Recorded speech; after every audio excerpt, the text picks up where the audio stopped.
Hey geeks, this is your podfather Curtis Stone with a special bonus episode of the podcast, episode 238. This is going to be like no other show, so if you're just checking out our podcast for the very first time, this is not normal. I haven't done a special release in the middle of the week. I usually release on Monday, but I haven't done this in quite some time, but I'll tell you how this all came about in a minute. There's not going to be any music, no intro, no outro to it. It's just going to be an interview. It's an interview with my good friend Lis Cote. She's actually interviewing me. And this is something because she is doing a blog and she wanted to interview me for her blog. Her blog is called Gal Disney and Her Many Misadventures, and her blog can be found at galdisney40.wordpress.com. So go check out her blog. I will put a link to it in my show notes on my website, Geekin on WDW.com. When Lis approached me about that, you'll hear all of our story of how I met Lis. And when she approached me about this, I was really excited to do it. I had some real fun doing this. Let me tell you some of the questions she asked. You're going to get some insight into the podcast and me, your host. She asked, what made you decide to start a podcast? How did you settle on a Disney themed podcast? The biggest learning moment that you were completely unprepared for, your favorite episode and why, and how do you balance the podcast and the community with family time? Did the Geekin community happen organically or was it intentional? How has this community influenced or changed your personal outlook on life? Great insight questions, Lis. Great job. What is the most rewarding moment thus far? And where do you envision the podcast and community in 5 years or 10 years down the road?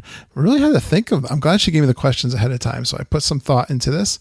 I had a lot of fun doing it. And she also asked me some fun facts like a dream day at Disney, if time and money were no, and stamina were no object, my favorite ride or attraction, and my least favorite ride, food, or attraction. All right. Here you go with no more delay. Let's get into the interview that Lis did with me. Let's get the inside scoop on the Geekin on Walt Disney World podcast and me. And remember, Monday, a show will be coming out that's just like all the others. This is going to be, actually, we've got a show coming out that's all about Disneyland, which we do on occasion. So if you got plans to go to Disneyland, it's going to be a lot of fun with a small round table of Jeanette Lynn and new super geeker Catherine Stanfill. So look forward to Monday's episode all about Disneyland. But for now, again, let's go check out the inside scoop on the Geekin on Disney World podcast and me.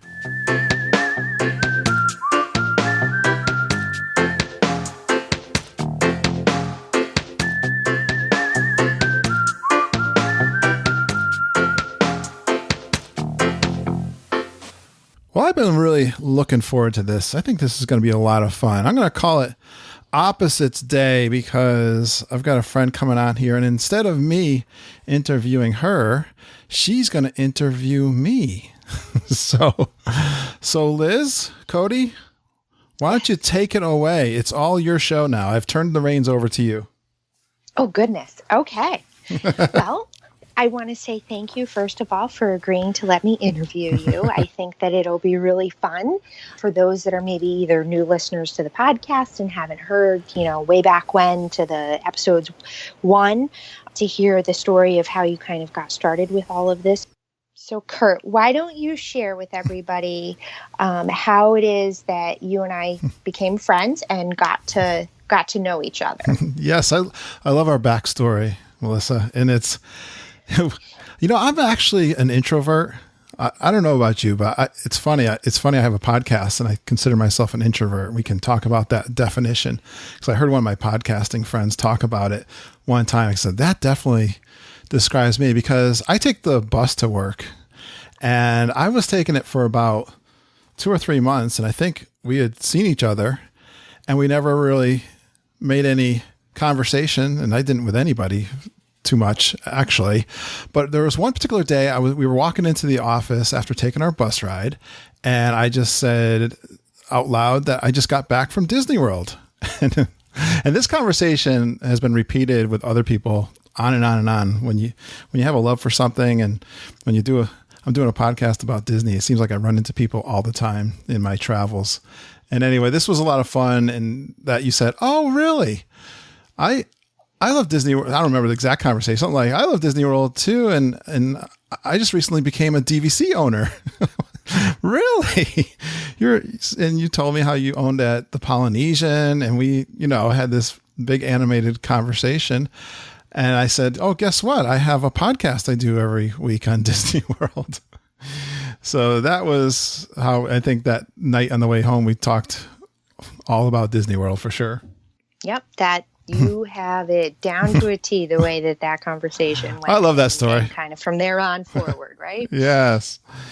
Good. And it's fun. It happens, you get the two kinds of reactions in terms of people who are geeky about Disney World. One is, it's not my thing.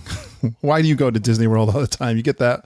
I don't get that often, but I get that a lot because I don't have kids. Okay. So the people that don't get Disney, really don't get why it is that I go. That makes sense. I've heard that. And then you get the other one, like our conversation or how we met happens. And that happens. I've had some fun interactions with people when that occurs, especially when I say, oh, and I've been doing a Disney World podcast for 4 years. That's always fun to talk about with people. Absolutely. Yeah. You had me kind of from two different sides. You had me from the Disney side. And then also I've been a podcast listener and fan for years. So I love podcasts too. So, it was a double-edged win for me. No, that's great. So, and I do want to talk about being an introvert, definitely. And maybe why don't we just kind of talk about that right now? Because I am definitely an introvert. So, kind of even doing this and a couple of other times that I've been on the podcast sharing stories is something different for me. Yeah.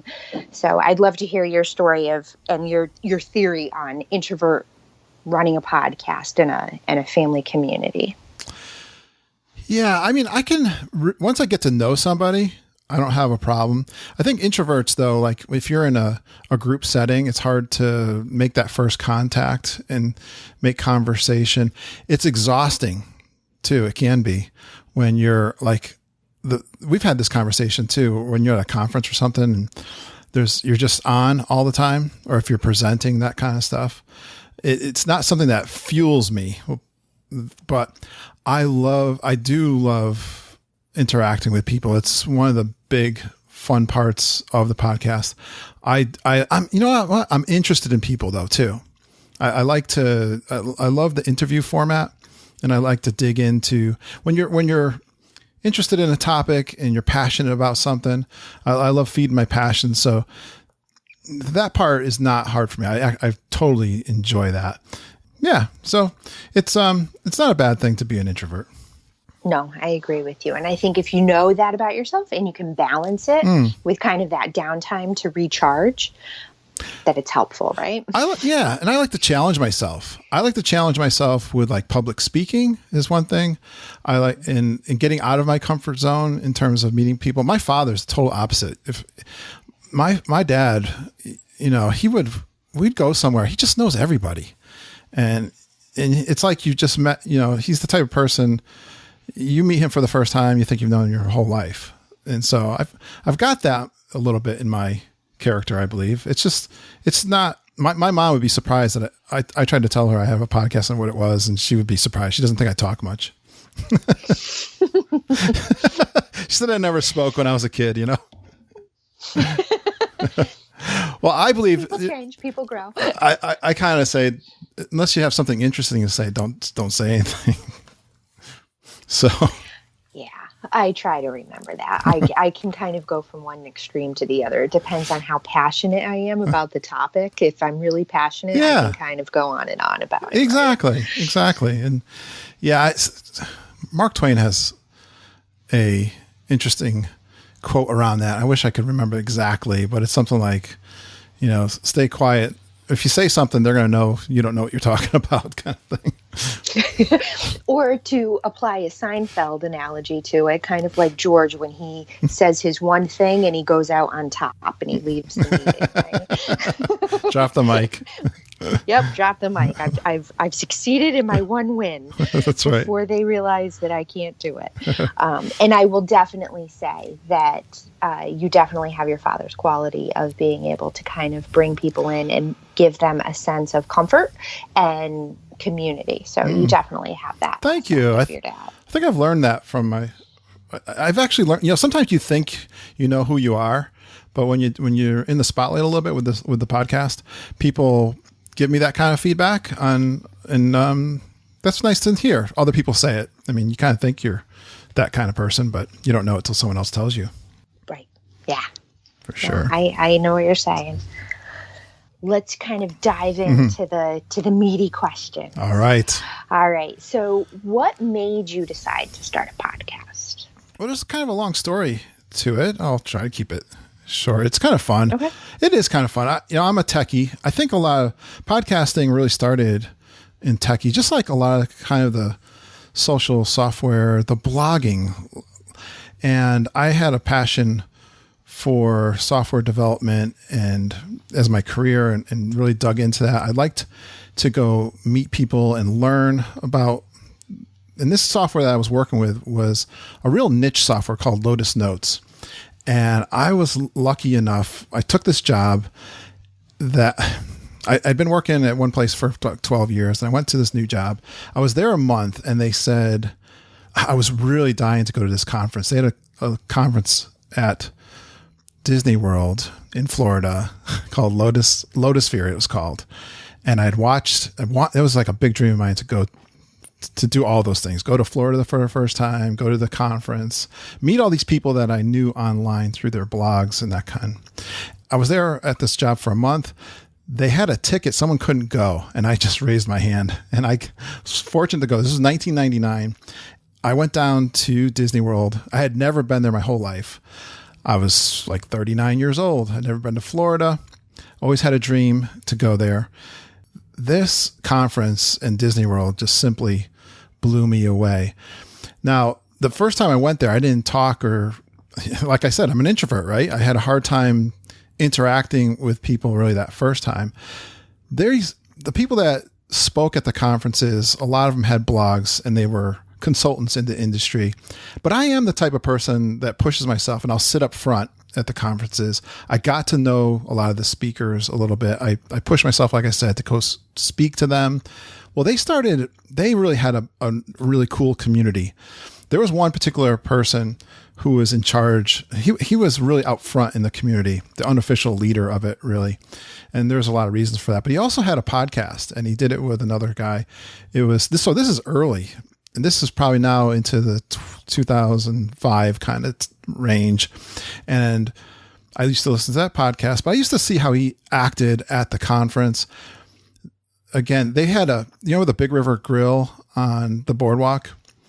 Yep. On a Saturday before the conference started on Sunday, they would have all of these people get together just to meet each other. And this experience I had the first time when I stepped out of my comfort zone and started introducing myself to some of these people, it just opened up a tremendous world for me. And then year after year, I ended up going to 8 of these conferences.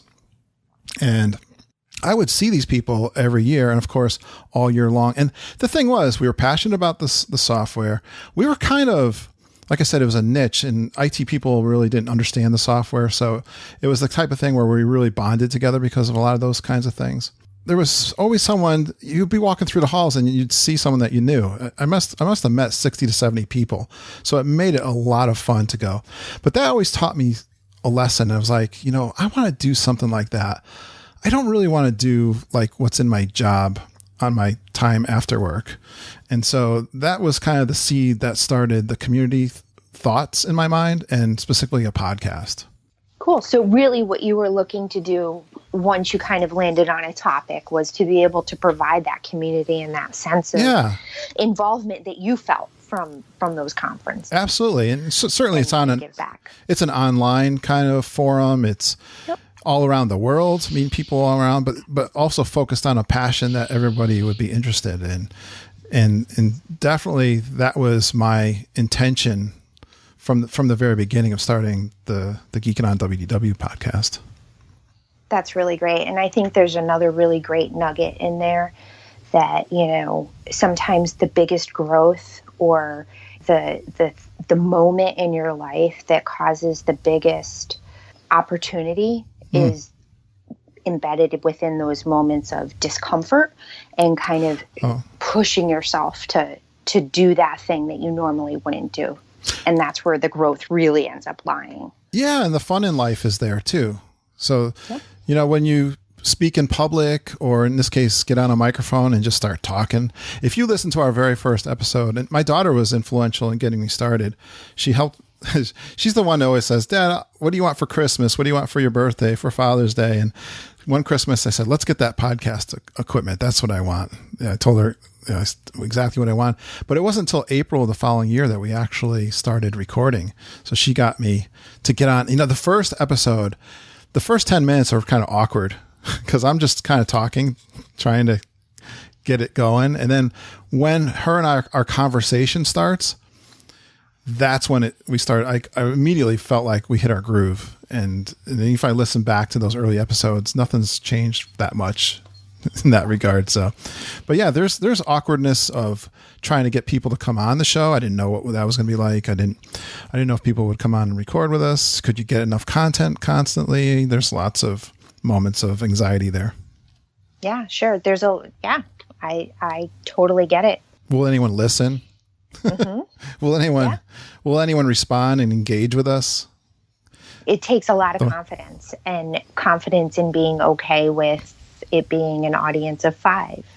Absolutely. You got to a little bit fake it. You got to fake it till you make it. I have a online guru, if you will, that I've looked up to and listened to. And I listen to a lot of the people who podcast about podcasting, but Cliff Ravenscraft was very influential to me. And one thing he preached a lot was, if you just have 1 or 2 listeners, focus on them. If you're passionate about it, just work with the people you have and go from there. And that's what I tried to do. Yeah, well, it's worked out very well. We could talk more about that as we go into this. Yeah. Yeah, absolutely. Did the desire to start a podcast and getting the podcast equipment come before the topic that you ended up settling on, which is obviously Disney, or did the theme come before the equipment? Yeah, the one thing I was struggling with was I also have I'm looking especially as I get older, like what's that thing I'm going to be doing when I'm going to retire? Would it be a business of my own kind of thing? So one thing I was struggling with was, I want to do something I'm passionate about. I want to do something maybe I could build a little side income on. And that's the part I struggled with for a while in getting started. I talked about it and thought about it for about 2 years. Could I take what other kind of interest? I can do other things computer wise. Like I can help people solve some computer solutions or whatever kind of thing. I don't know. That just started sounding so much like work to me. I just didn't want to go down that road. I wanted to go down the road of something fun, but I never really thought a way of monetizing it. I said, forget it. At one point I just said, forget it. I'm going with Disney World. I know I can talk about it forever. I really think I can be consistent and passionate about it because I am. We talk about Disney World all the time. So there was a internal struggle there for a while, but that's, we did finally, when Lindsay said, are we going to do this Disney? And she was passionate about it. It was going to be fun to do with her. That was a big motivator to spend time with my daughter, who was older. At that time we were talking 4 years ago. So she was 20 years old. Mm-hmm. Wow. So all of those things led to, forget it. Let's just do this. If at the very least, I'll learn how to do podcasting, and I could incorporate that into any kind of online business idea that I pursue later. I mean, if this doesn't work out, at least I'd learn something. Mm-hmm. Yeah, definitely. Just do it at some point. Yeah. Yeah, you just have to take that leap at one point. Exactly. Right? And the worst that happens, you do it for a little while and then you change direction. Exactly. I can't tell you how many other podcasts I've heard where you find out through little tidbits here and there that this was actually like their 3rd attempt. Oh, yeah. Or 4th attempt at a podcast. Yes, definitely. Definitely. So that's always interesting. Absolutely. Cool. And I want to actually step back a moment and just kind of give you credit. So 2 years ago, when I started listening, that entire summer, I listened to the whole backlog of podcasts, starting from episode 1. You got me through a lot of walks to get my steps in. So thank you. I love hearing that. You're welcome. And I want to say that like I said, I'm an avid podcast listener. And I've got to say, like, your podcast was probably the most consistent from episode 1 to the episode, 200, where I think you were, or 180 where you were when I started listening. Yeah. That like there wasn't like that hard learning curve or almost kind of like awkward episodes at the beginning that you can sometimes hear. Yeah, like I said, I think 10 minutes of nailed it. Thank you. Like I said, I've listened back to the first one. This nostalgia hits you every once in a while. Someone asked me about it, and I went back and listened to episode 1. And yeah, the first 10 minutes are awkward with me just trying to stumble through an intro of some sort until Lindsay and I start that conversation. It was so interesting, Liz. One of my favorite stories of the podcast, this was fairly early on. I'm working, I'm in a meeting with a guy, and he sits literally 3 desks down from me. And he says, "Hey, after this, I want to talk to you. Don't hang up. I want to tell you something." And he says, he goes, I don't know if you know this, but I run. I like to do runs, marathons, that kind of thing. And I like to listen to podcasts. And he goes, I'm listening. I put on this podcast because the topic and the title was about a resort that I want to stay at Disney World. And he said, I'm listening to this. I'm going, boy, that voice sounds really familiar. He never really noticed the author when he plugged it in. And he goes, I know who that is. That's Kurt. And it was such a cute, and he goes, and your daughter, how old is she? She is so smart and articulate and mature and all this stuff, And I said, yeah, I know. And I guess I didn't know until I started doing the podcast how smart she was. She would come up with stuff with me, and I'm like, wow, I didn't know you knew that. So there's been lots of fun moments like that. That's so cool. And Lindsay is absolutely amazingly articulate and, just an encyclopedia of all things Disney. That's where the intro I gave her is the smartest, the cutest, the sweetest Disney daughter. And of course, I'm her father. It's kind of a funny thing. It's my little thing to say to her, but I truly believe it too. That's so cool. What has been your biggest learning moment that you were completely unprepared for, whether it was specific to the podcast or like within the Geekin community that's been built on Facebook? Yeah. So like I said, there was a little bit of anxiety when I was reaching out to people. I knew I wanted to do an interview format. After Lindsay and I kind of did our episodes, actually, this wasn't that far into it. Maybe like 5 episodes in, I think Twitter was my first place, Liz. I was trying to build a community or a following. And I looked for bloggers. I looked for travel agents, other podcasters, people that I thought would have a tendency to, if I just came out, because I'm a new podcast, right? Who's going to come on and listen to me? Who's going to answer my email or my message? And so Lisa Green was the very first person. She had a blog that I followed, and she, no problem. And if you know Lisa, she's been on many times now. It just went really well. And if you look at the first 5 episodes that we had people come on, one after the other was just fantastic. Everybody I messaged responded to me in a positive way that, yeah, I'll come on the show. I mean, I had absolutely no problem getting people to come on the show. I was worried about the technology. Being a technology person, I know the technology. I know Skype. I was worried, would people know Skype? Would they have a microphone that worked? One of the things, Lindsay, again, is kind of a techie geek. She's a computer science major, and she's really good with PCs and Macs and all this stuff. But she says, you know what, Dad? If they have the iPhone with the mic, they could just plug that in and use their phone. I was like, oh, how cool is that? I mean, that saved us so many times. Yeah, so getting beyond the technology, seeing that people would come on. And, honestly, Liz, and you noticed this too, I think, when you meet a person that's really into Disney World, that's really a geek, I think I've noticed, and I mean, they just have a positive attitude, I think. I know so. I mean, I've just interviewed so many different people, and the people that really stick with us, they are just really upbeat, fun, loving, positive people. I don't know if that, I want to say that surprised me. It's something that I've absolutely noticed, and it doesn't surprise me anymore. Yeah, I absolutely agree with you that, people who are true Disney fans, true Disney geeks, absolutely just have this positivity about them and just a generous heart.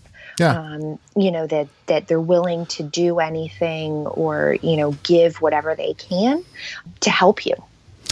Yeah, you talk about the positivity in our Facebook group. That still puzzles me to some degree, I guess. I mean, I think a lot of the people are people that I've brought on the podcast, and those, I think, by far are the most active people. So maybe because maybe it's a combination, like we've just been talking about. They're Disney people. They're outgoing to at least agree to come on the show, and they want to meet other people. There's something, I can't put my finger on it. I've done some screening, if you want to call it that, through the Facebook. We have questions that we look at, and I look at their Facebook profile. So I do a little bit of that. Boy, I don't know. People kind of attribute to me, but to some degree, I think it's been luck. I don't know. I can't figure it out. I think definitely it helps that you do kind of a little bit of a filtering or a monitoring to make sure that you don't get any kind of trollers in there. Yeah. I think that definitely helps to kind of overall keep it a good and positive community. I think it also gives everybody a little bit of comfort in knowing that it's a safe environment, that it's not just anybody that's in there, right? Yeah, I've never really had to police it. I can. The funny story. I was coming back. Actually, I met Cliff Ravenscraft. I went to his house on a little webinar thing that he did, seminar at his house, and I was flying back, and I had this little thing going on in the Facebook group. I saw it happening, and it was one of these moments where I probably should monitor. Well, guess who started the thread? Was my wife. That was an awkward moment. We don't have to get into the detail. I don't even know if I remember a lot of the details, quite honestly. I probably could dig it up. It doesn't really matter. It was kind of funny. And then I ended up chatting with the woman that was a little bit miffed. I ended up chatting. I was in the airport for I swear it was like an hour. I chatted with her on the news, the little message, Facebook Messenger. That's the only thing I can think of. I did have one person that was posting kind of stuff promoting his stuff, like videos. Oh, I remember that. I did. We gave him warnings, and then he didn't respond to them, and we ended up, canceling his membership. Yes. But I don't appreciated that. Yeah, right. I have this group I have another Facebook group called My Super Geeks, and these are people who have been a guest on the show. And I do like to reach out to them when I'm kind of like, I don't know what to do here, guys. What do you think? I like to bounce ideas off them. So I do a lot of that, and that helps too. Yeah, no, that's it. I think it definitely helps just give everybody a sense of security or safety, comfort within the group. So we all appreciate that. And I mean, I can say personally myself, when I first started listening to the podcast, there was a lot going on, and I really just needed positivity and kind of just fun, light things. And, I was able to successfully on Facebook kind of block out and remove from my timeline all of the negativity, focus on the Geekin community, and just kind of really help me to get through that. So nice. And I think that other people have kind of done that as well. So know that you definitely help people through some tough times. Well, speaking of, surprises. Now, again, I'd heard this listening to other podcasts that this could happen. I remember one particular dramatic story someone told me, and no matter what the topic is, it's not like we're doing psychological types of, talking about psychology or helping people with their personal problems, that kind of thing. It's not that kind of podcast. It's a fun podcast about Disney World. Mm-hmm. And on occasion, I've had some conversations. People will write me, and I think we're going to talk about this a little later too. One of my favorite episode that I did, but they'll message me and they'll say, we're having a real hard time. There was an incident over in the UK. I'll give one example. And, we're really having a hard time. There was a terrorist attack or something. And you know what? Your podcast really is getting us through this. Like, wow. That is like, it makes you feel really good.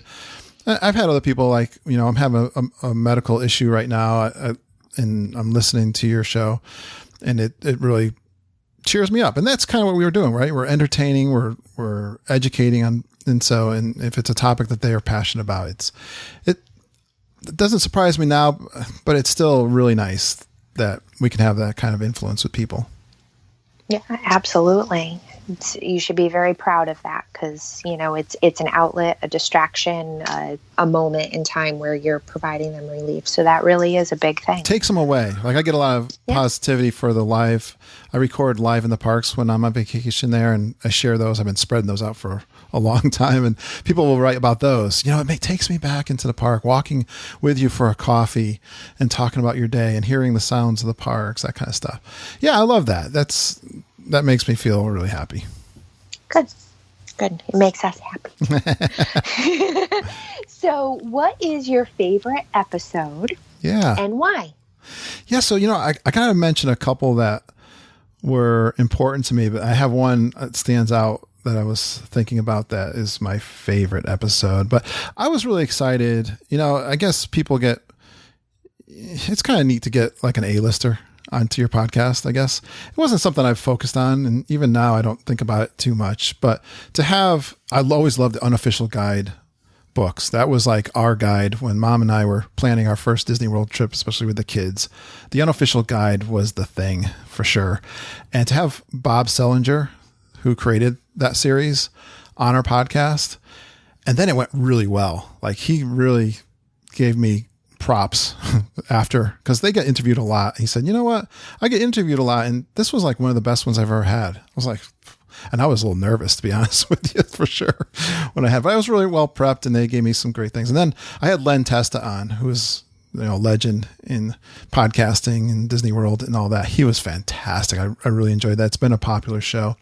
And I got to talk, the other couple that I was thinking about were the roundtables that I did recently. And the reason they were special, I did 2 of them.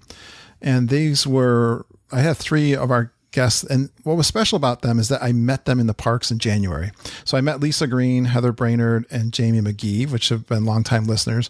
Had a roundtable. Of course, it's like a bunch of old friends talking, but it was just like I talked about with the Lotusphere, where you got to meet people that you met online, and they were just like I thought they would be. It was so great. And then to talk about their trips after, and then I had Susan Cox and Jen Batchelder and Madison Shove also on the show, and they had never been on the podcast before, but I had them on. So those 2 episodes really stand out because, again, I got a chance. Part of my dream is to meet the listeners, and that was part of that. But I'm going to give my best number 1 episode to episode 200.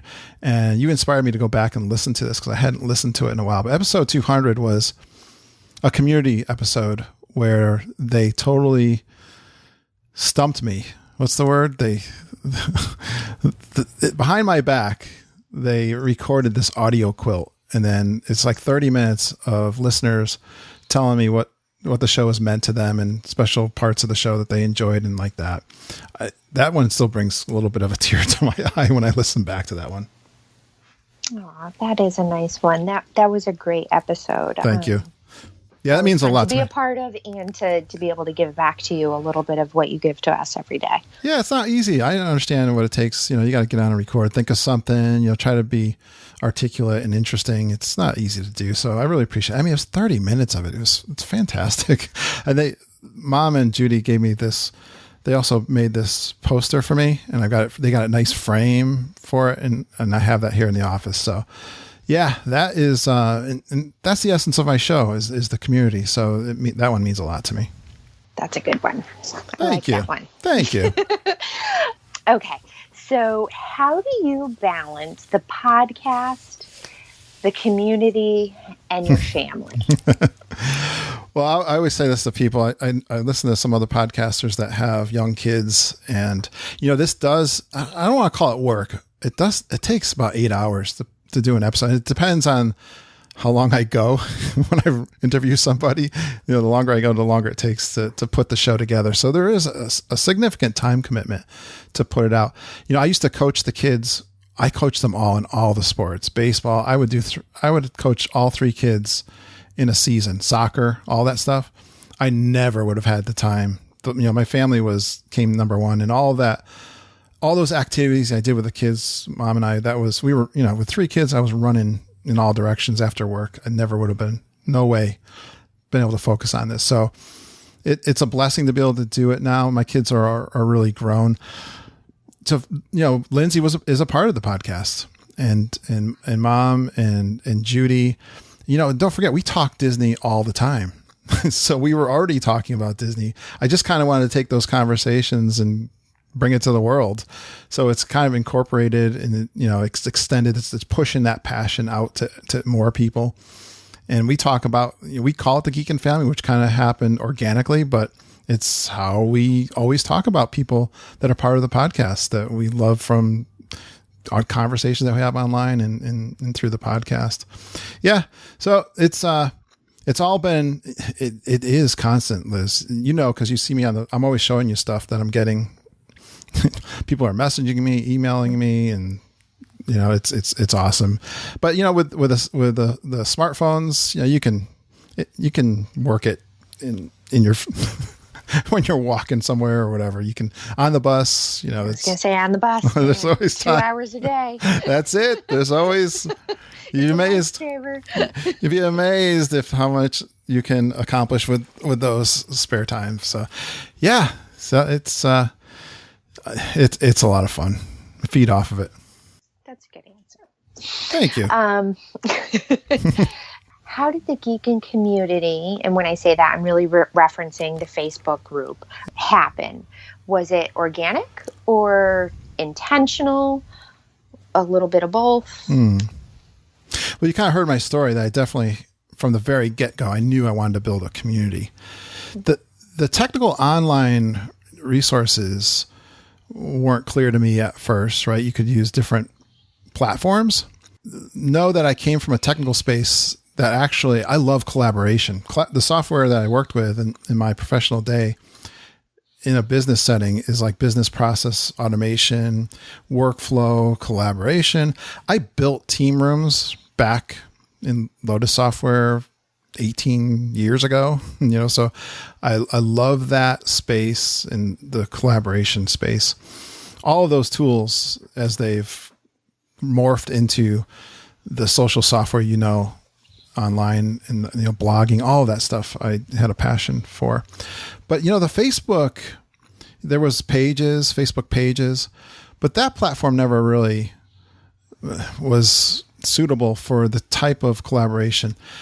Facebook group, as I studied and learned and kind of went that direction and focused on that, it really, here's the thing, it's already got huge members that are already on Facebook. That makes it easy. The people are using it already. It's familiar to them.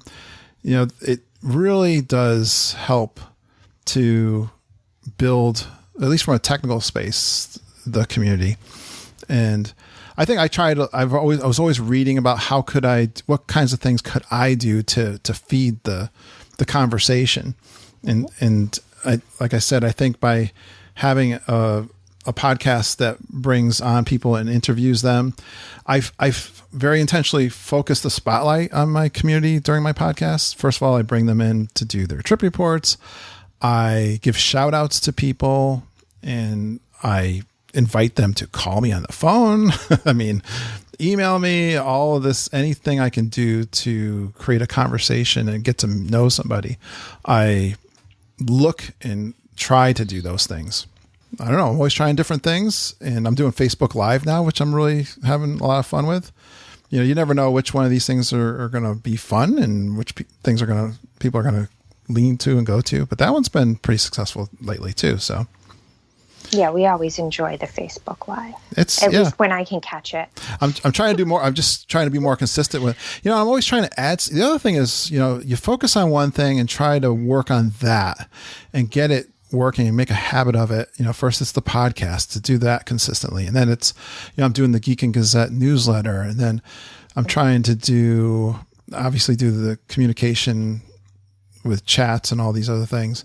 And then now I'm trying to focus on Facebook Live a little bit. And then I think maybe you can teach me. I'm going to start working on the blog a little bit too. So cool. I'd be happy to share anything I can. Yeah. And you've always been good to bounce things off of too. Oh, thanks. I try. Some people say I have too many opinions. But no, I want to say, like, I don't know if it's the forum. So to your point of you're able to kind of advertise, for lack of a better word, the Facebook group on the podcast. But it's been interesting since starting the blog and kind of being in other blog groups on Facebook that a lot of people are really unsuccessful in getting engagement in Facebook. And I don't know if it's just within the blogosphere, I'll say, because people are accessing the blog either through, email notifications, or they're more apt to click on the link in a Twitter.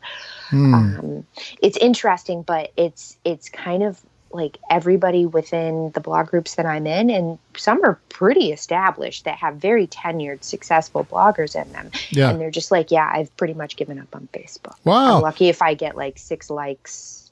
That's interesting. It's interesting that, I think another thing, Facebook sends those notifications when things are happening, when you keep them and let them on. So again, the technology kind of facilitates it for me a little bit. I don't know. Like, you got to try something and just keep, seeing which one works better for you. Yeah. The other thing I do is I love the in-person meetups. So I'm pushing that. That's kind of, I can't wait to grow that aspect of the podcast too. Yeah. I'm super excited about that because I'll be there for December for EJ's little, and Jen's meetup. I'm excited for that. You'll see what I mean. Yeah. I'm super excited. And awesome. I get to hug her from the successful cruise that she's helped me book. So, yes. We'll be coming off of the cruise. Oh, nice. That's right. Yeah. You're going to do a lot of hugging. Yes. Yes. Once they figure out how to get from the cruise to Disney property. I think they'll get you there. I think the bus will get you there. Yeah. I'm just... Yeah, there's so many questions around that. Poor EJ. She's like going to get hit with a bunch of questions soon. Sorry, EJ. She loves it. She'll take care of you. Yeah, no, she does. Absolutely. Okay, so how has this community influenced or changed your personal outlook on life or people? Yeah. Well, it's fun to chase a dream and a passion. I think that is something that I think everybody should do. It just fuels that for me. I love travel. I love Disney. I love friendships. I love good people, adventures, helping people out. It fuels all those things. And I think when you're working in something that you have some passion, it's good for you're good for the soul. And it gives me a sense of accomplishment when you start something small and then you just watch and experience the steady growth, the point where we're at a place where we can enjoy kind of the success of being consistent for over 4 years. And so that's a good feeling too. And just to look forward to, where can it go? There's this mystery of, boy, this could really get big. So, it's an exciting future to look forward to. Very cool. And okay, I'm going to put you on the spot. Okay. Because you are very humble in how successful the podcast is. So give people a little bit of a sense of like your average numbers and kind of what that is in comparison and how that's viewed as successful within the podcast community. Yeah. Yeah, well, I think again, going back, I want to make sure people understand numbers are one thing for people to feel successful in their podcast. I think engagement is really more, the people that you're touching. Again, you don't have to have large numbers for it to be successful. And I don't think everyone's a download to me. I think that's really important to keep that sense of the real personal aspect to it, to actually get on the phone with people when if they're having a question, and, I love getting onto Skype or even the phone or whatever, and really talking and reaching and getting to know some people. I think that's really important. I don't think my numbers are humongous. In the podcast world, I remember I was so excited. I want to say like a year and a half ago, if I could get to 1,000 downloads per episode, I was like, man, that would be so awesome. And this was like in November. And I remember by December, we were hitting it. We were hitting like 1,000 downloads per episode. And if you think of it like as a theater, let's say you went to a theater, like we have one downtown here. Oh, I don't know what the downtown theater here fits. I don't know what is 500-600 people. Just think of all those people on a regular basis, just listening to you and your earbuds. And then they, like last November, they changed their algorithm to get a little more, I think it's a little more accurate now. And then my numbers they were cranking up there. I was getting over 1,500 or so. And it's 18, I think I was up to getting like 1,800 per episode. And then they did this change that went finally through into December. And then I was like, wow. But to answer your question, so that now they're more like very specific. I think they're really close to what everyone's listening to, like a unique download. And we're getting, we bring in like 1,300, 1,500, 1,600 per episode, which is fantastic. And then I'm hitting last couple of months like 9,000 downloads per month. So that's looking at, the whole, that people are grabbing all that stuff in the back catalog too. So I think I've told those people to some others that, and I heard one time, I think the average, if you took like the big guys, the real famous ones that are on where I host, all the way down to everything, and you average it out, I think the average, even with all those big guys, get thousands and thousands of downloads. It's something between 700 and 800 downloads per episode. So we beat that. That's really powerful and amazing. And I think it's really important what you said at the beginning of, it's not about the numbers, it's about the engagement and giving back to the community. And to me, that just makes the stats that much more powerful, because not only is it just counting downloads, but those are all people. They're all part of the family. They're all faces. They're not just that download. Exactly. And I think what's even cooler, like you talk about our Facebook group, if you were to post in our Facebook, if I post in my Facebook right now, within seconds, someone's liking, responding to it, depending on what it is. I mean, some obviously get more than others. If I had a question or I need some feedback, I mean, how quickly do people start responding? It's getting to a point where, I mean, I try to read and watch everything that's going there. It's grown. It's getting close to where I'm not able to almost, which is great. I mean, other people, we have great people that are responding to people, they have experiences I don't have. I don't have all the answers, every little nuance that you could possibly ask. That is so exciting to me because, again, I grew up in my technical world on discussion forums, trying to get that engagement in discussion forums, like in a corporate setting, which is always hard. You want someone monitoring and answering it. And I'm really proud of that. That is so much fun. No, it's pretty powerful. It's pretty amazing. Yeah, absolutely. Awesome job. Thank you. What has been the most rewarding moment thus far? Yeah. Well, we just talked about, I mean, there's all those things of the rankings. We're starting to see, I'm an analytical guy, so I love looking at the numbers. I probably look at them too much or I'm watching in the travel. It's kind of buried. There's a category for travel and we rank in there. We've been the last year, I don't know, maybe it's like 7 or 8 months. We've been ranking up in the top 30, 20, top 10 Disney World podcast kind of things that kind of consider us, which is fun and rewarding. I talked about the 200 episode recording from the listeners and the feedback that they give me. Yeah. Again, just those comments those real personal comments when people are having a rough time telling me how the show impacts them. That is so outstanding. I get a little tear up when people talk to me about that. So that's awesome.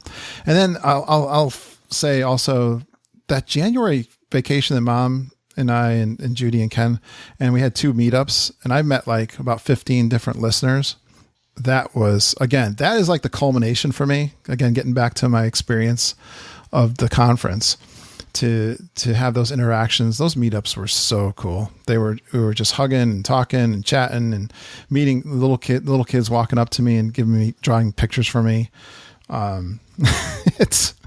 It's been just, it just keeps getting better. Yeah. That's awesome. I love it. It is. I was anticipating your answer to be the meetups that you were able to do in January. Yeah, because we had as that most rewarding moment, because you actually got to see, feel, touch.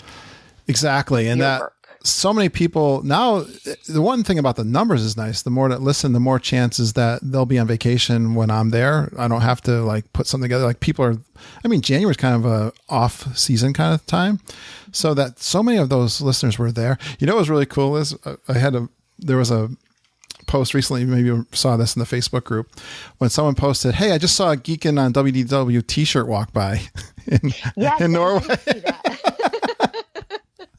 Right? I mean, that one struck me like, that is cool. Like, okay. This is like, this is probably really narcissistic. It's narcissistic word. But if I'm walking in the park and someone notices me more, that's going to be. You've had your moment. I've already had one. It's happening a little bit. Yeah, I did have one that was really cool. But I think that's, something to look forward in the future too. It's like I said, if the numbers grow consistently like that. That's cool. All right. So last question, and then we'll do some fun facts. All right.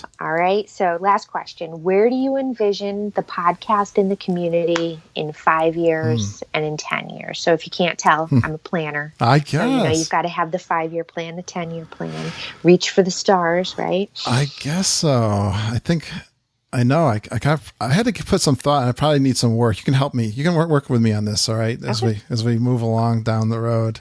Not knowing where, the fun part is not knowing where this could, you don't know who you're going to meet. You don't know what it's going to lead to. You always hear these stories of, it would be really, I would love to have Disney World do a little bit more for podcasters, like when they're opening up Star Wars or something, to get an invite to do like a press kind of pass or something like that. I think that's something that they could do more of. I would love that kind of insight into the Disney World company.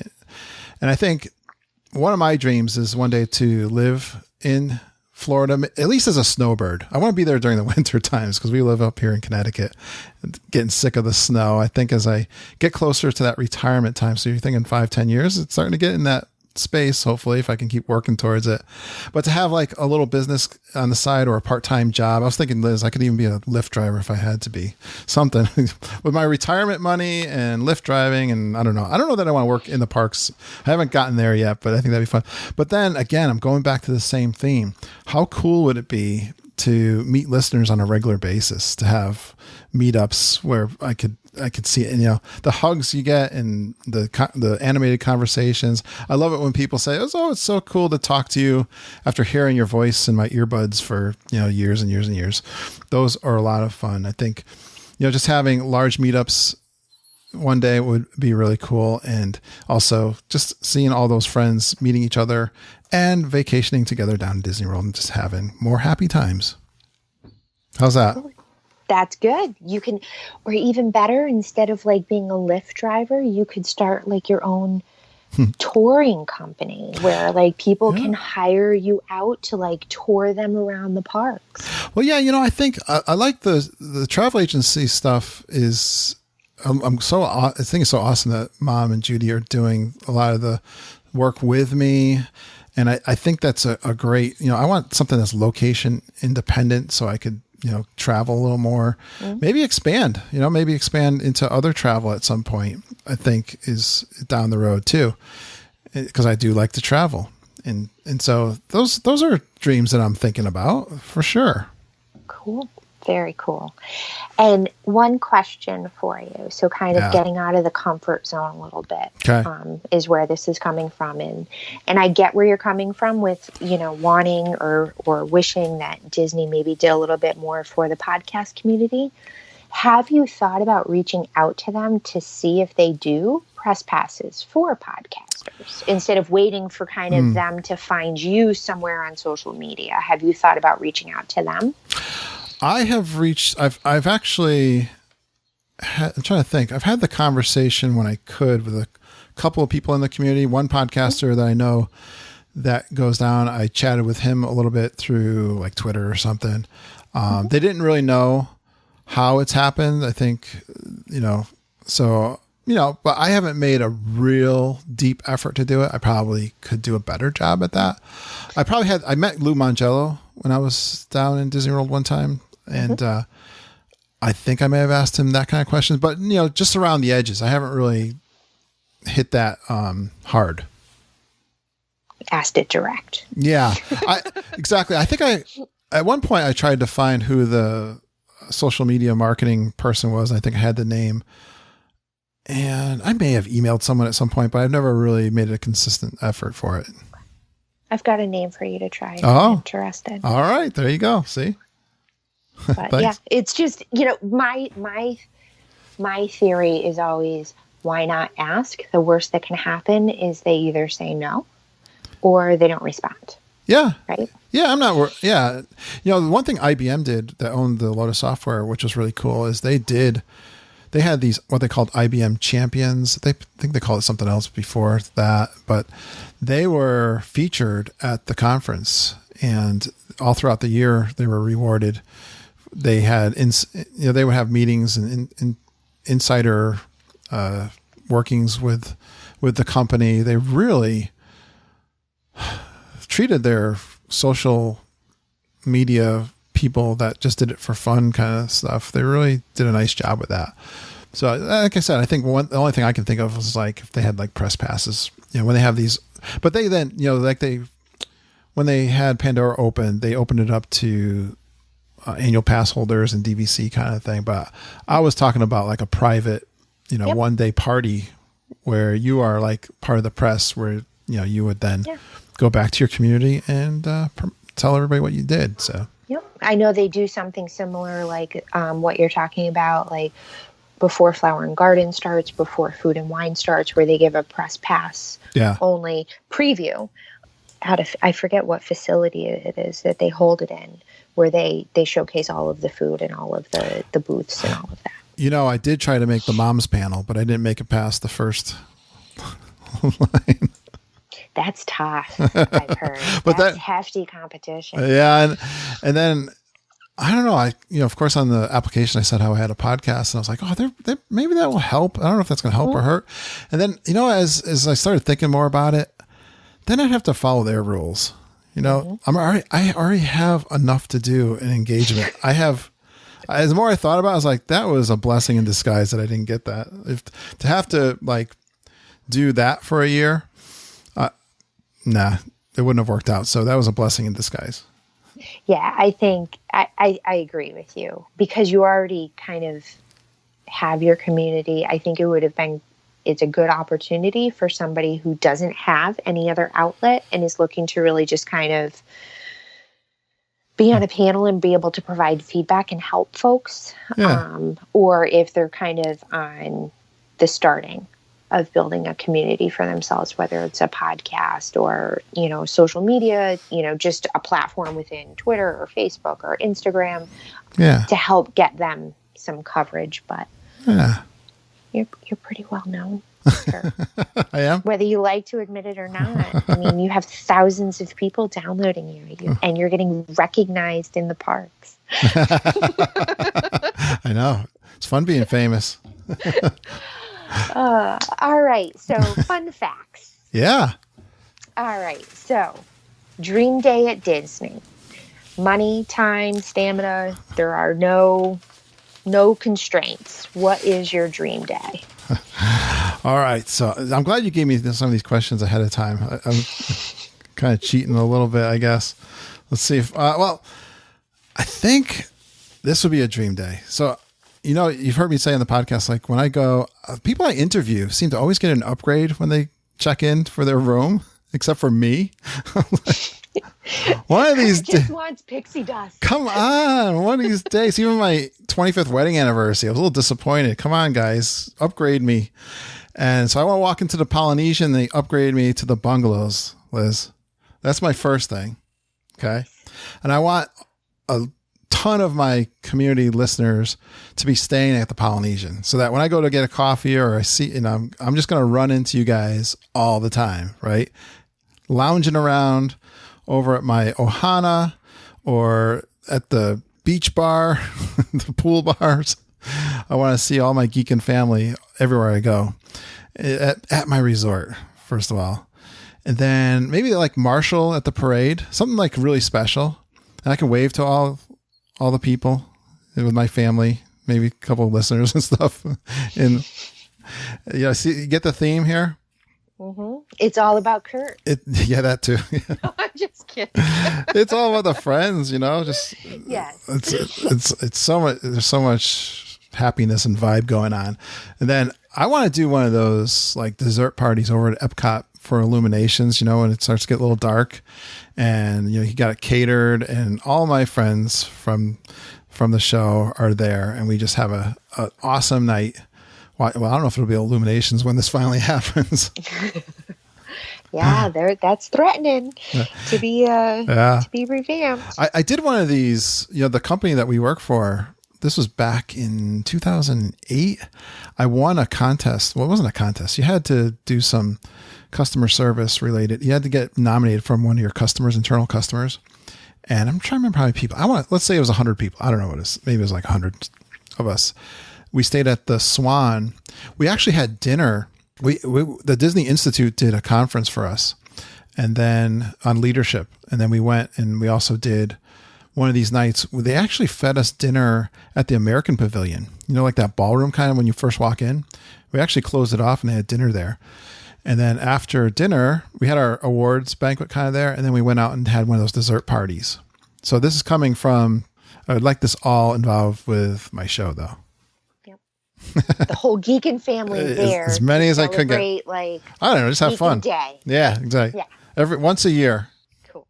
That would be my favorite kind of day. Nice. See, I didn't even say stay at night at the castle. Nope.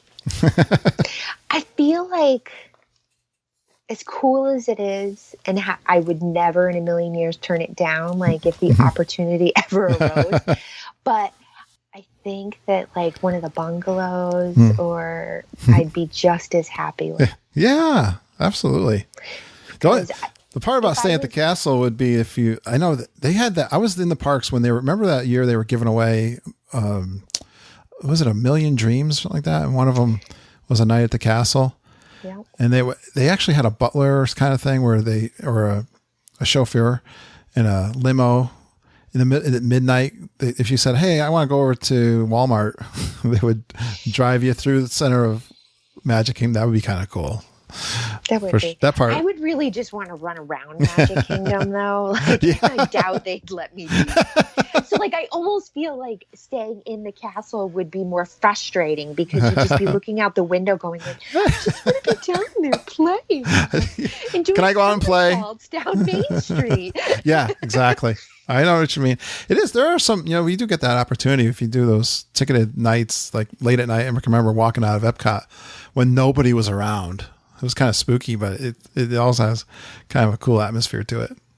That's one of my goals is to do one of those, like after dark, special ticket events. It's just those are fun. The late nights. They're never going on when I go. Right, the all nighters or something like that. Yeah. I think that would be fun. There's, it was hard to come up with something because a day at Disney is always fun to me. Mm-hmm. So no, I get it. Yeah. I get it. I thought it would be an interesting question just because you've you're always balancing kind of what Mama wants to do and oftentimes Judy and, Auntie Judy and like. I know. They don't let me do anything I want to do. You tell them. Got to compromise. Compromise. That's what it's all about. Yeah. That's what it's all about. Favorite ride or attraction in all the parks? Your all-time favorite ride or attraction. Yeah, I try to do this as a podcaster. Try to pick mine just to have conversation and see if people will argue with me or agree with me. Not to be controversial, because my pick is definitely not controversial. Mine is Splash Mountain for my favorite ride. It's got everything. It's got the cute song, the characters. I love water boat rides. It's got the thrill. Yeah, I think that ride, it's long. It's got it all. It ends, zippity doo dah. So yeah, that's my Splash Mountain is the one. If that's closed and I'm going to Disney World, I'm disappointed because that's my favorite. That is my favorite ride as well. All right. It terrifies me and makes me laugh and makes me smile and drenches me. Yeah. Never fail. Yeah, right. You're going to get wet. So yeah, it's got everything. I know that I'm not a big thrill rider. So you hear me talk on the podcast. I get a little nauseous on some things, but it is exhilarating, that drop into a little sense of accomplishment. Yeah, I beat the mountain. I'm not afraid. Yeah. That first fake drop gets me. I like every those single time. Yeah. You would think that after how many times I've ridden it, I would remember the fact that isn't the big drop. Every time it surprises me. There's an Easter egg in that ride that's really cute that I've talked about, where the little gopher comes down from the ceiling and says FSU for Florida State University. Imagineer put that in there. I love the water as it's shooting across. The splashing water. I hate when those parts of that attraction are not working properly. I love it when it is working correctly. And yeah, it's just got everything. It's such a fun, the song and all of it is great. It does. And I love, honestly, you mentioned how long it is, and I love the length of it. I really feel like you get, a good bang for your time. Absolutely. It's the best. Splash Mountain. All right. Last fun fact. Okay. Least favorite ride, food, or attraction in all of Disney. Actually, I thought you were going to ask me all three, so I'm going to give you something for... Okay. That's fine. All right. So my least favorite ride, again, back to my nausea. And this whole section at Animal Kingdom, I don't understand its purpose. It's the Primeval Whirl ride that spins around. That one I don't like. I've never ventured in there. I just walk by it and just wave to it as I walk by. I was forgetting the name of the ride, so I Googled, and it was funny. The article, the blog I brought up, actually said exactly what I just said, kind of like what is its purpose. It's kind of like a carnival area, and that particular ride, it just spins, and I've never, even at carnivals, local carnivals, we used to have one where I grew up, the Fireman's Carnival that spun you around and stuff. That one kind of reminds me of that, which has never been a fun time for me. But so that's my least favorite ride.